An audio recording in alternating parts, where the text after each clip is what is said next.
Well, my meet passed, and I had far by the worst meet I ever had.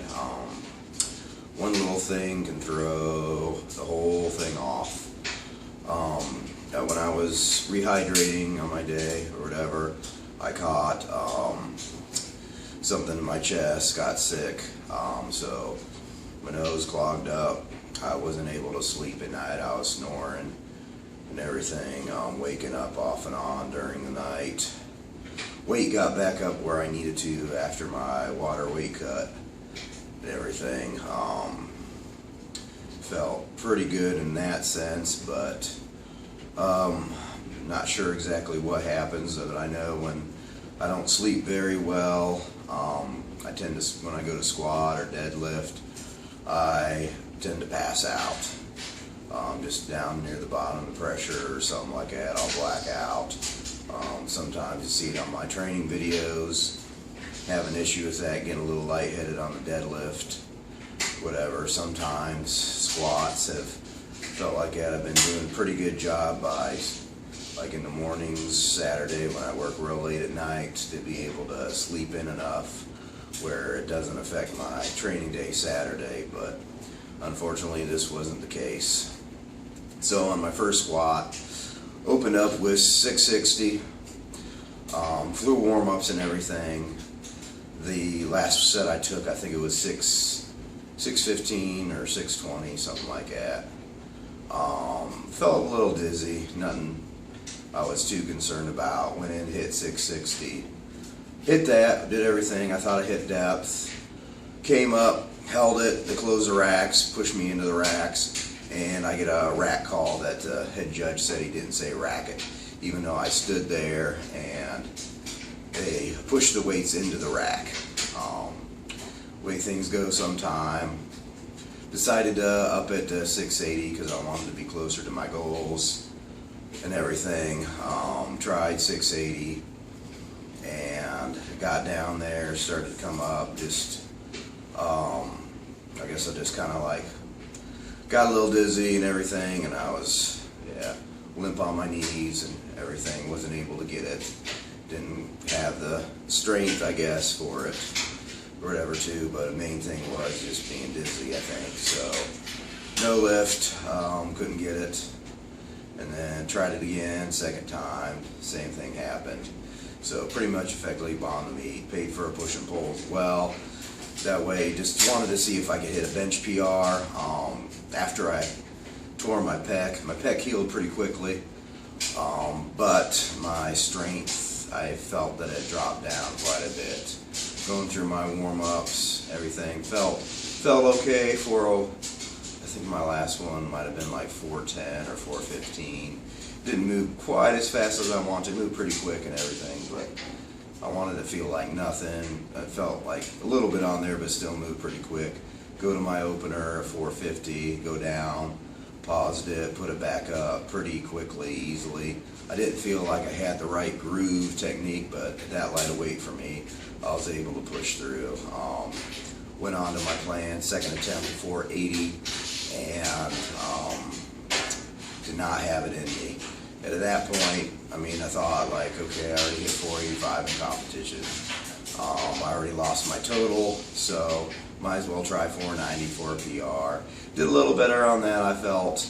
Popped it up or whatever off the chest, but I just didn't have nearly enough strength to pull through. It stayed low on the chest and everything.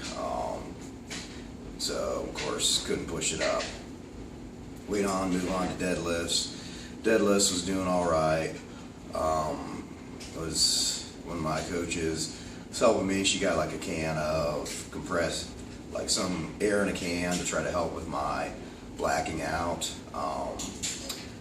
So I was taking shots of that on the bench press, but by the time deadlifts worn up, wasn't having an issue of blacking out, thank goodness. But did more warm-ups, stopped it around 615, 620, somewhere around there, can't remember exactly. Came up all right. 660 was a little slower than I wanted to be. I know when I'm getting towards my max, I'll shake a little bit of the legs, pulling it up. I saw a little bit of shaking there. Still wanted to press on my goal, hitting 700 on the deadlift. Did it in training. I was pretty sure I could hit it then or whatever, but my strength on my deadlifts was down too. So gave it a try, pulled it to my sticky point, and part I've been working on in training, and wasn't able to get it to pull through or whatever. Sat there, giving it a good amount of effort, and just couldn't pull it through. Tried it again, came up a little better and everything, still hit that sticky point and just could not hit it through. So only hit my 450 bench opener and my 660 deadlift opener. Technically, I mean, I got my 660 squat, but it was red lighted for the rack command, whatever. But so portable meet just really sucks with the amount of effort you put into something, and a lot of work and all that stuff, and time and money, and then just one little thing or two little things can just throw it around there. Main thing I'm trying to learn from this meet, I'm gonna like figure out my peaking. Peaking, of course, has a lot. I think has a lot to do more than just varying your intensity and volume. A lot of other stuff goes into it, like sleep, nutrition, and of course your training too. And I want to really start recording my workouts in greater detail, and I'm going to be doing a lot more experimenting in my training, trying to figure out to see if I can manipulate my peaks a little better or so for competition. I know just like in the past in my training, I've noticed my body will peak and dip naturally throughout my training cycles, or even if I don't have a training cycle, just lifting. And that's one thing I want to be doing, is try to do more research on myself to try to figure out how my body does. I know I feel like last meet I peaked real well during the Arnold. Everything seemed to align right at the end. My bench was going slow at the Arnold, and that day I felt like it actually peaked. I was strong and everything.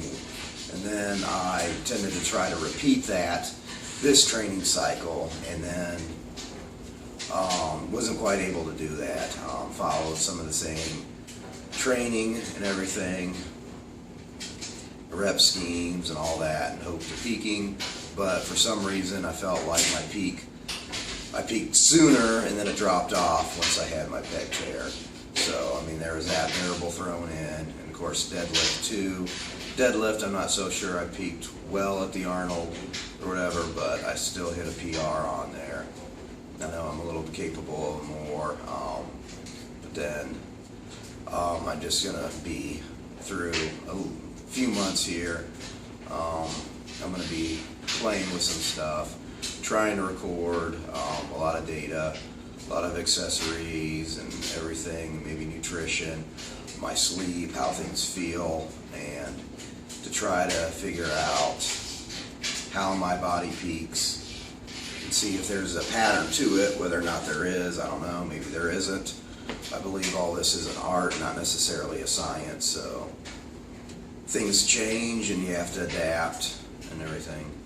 And I'm just trying to see if there's a way to manipulate it to my advantage, because sometimes it feels like I can, other times I can't.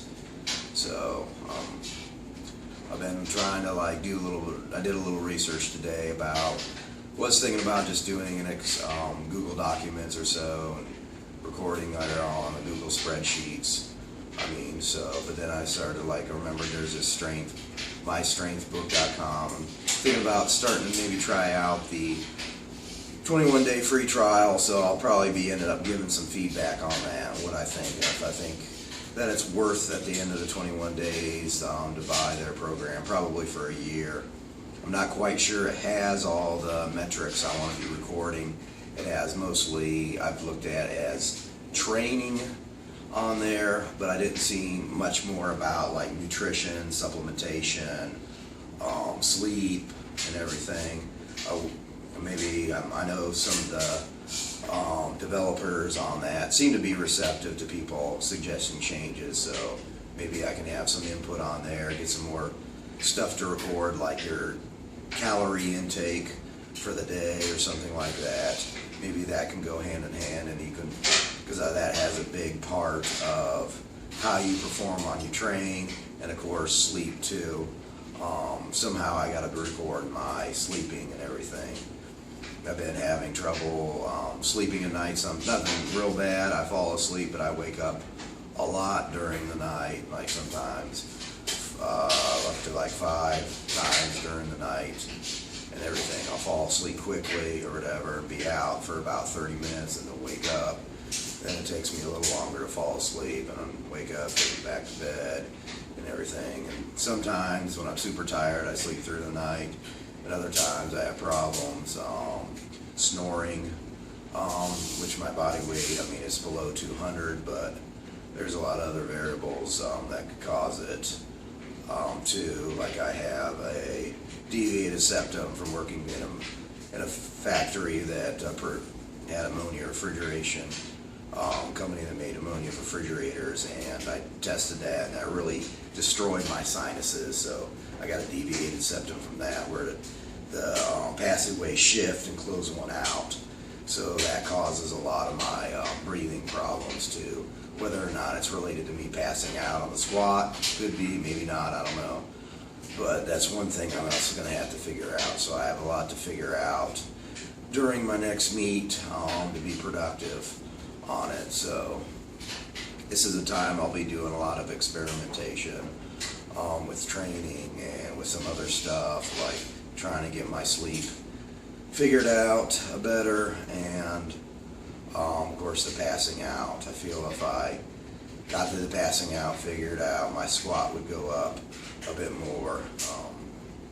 So hoping to get that taken care of before my next meet. Otherwise, I'm not going to be any good, I don't think. So anyways, here's the footage from the meet. Not real spectacular or anything. You'll see me pass out on the squat a couple times or whatever for the second attempt. They kind of catch me. Third attempt camera cuts out before that though, but I get a little lightheaded. So my attempts were 660, then 680 miss, 680 miss, on bench 450, 480 miss, 490 miss, and then deadlift 660, and then 700 miss, 700 miss. So all in all, a horrible meet, and really disappointed, and try not to let it to get to me. So anyways, I guess thanks for watching, and you can watch me on my journey to try to figure out my next step to get some of my issues I have figured out that's kind of preventing me going to the next level. So thanks for watching, guys.